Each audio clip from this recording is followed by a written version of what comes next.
உன் பொண்ணு தூக்க மாட்டீச்சாயா? தர்மாஸ்பத்திரி தூக்கி போய் நாங்க சீக்கிரம் வாயா.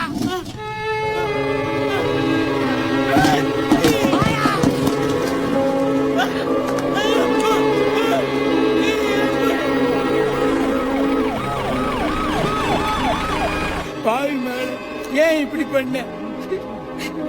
சாரிப்பா, எனக்கு வழி தெரியலப்பா, ஏமாந்துட்டேன்.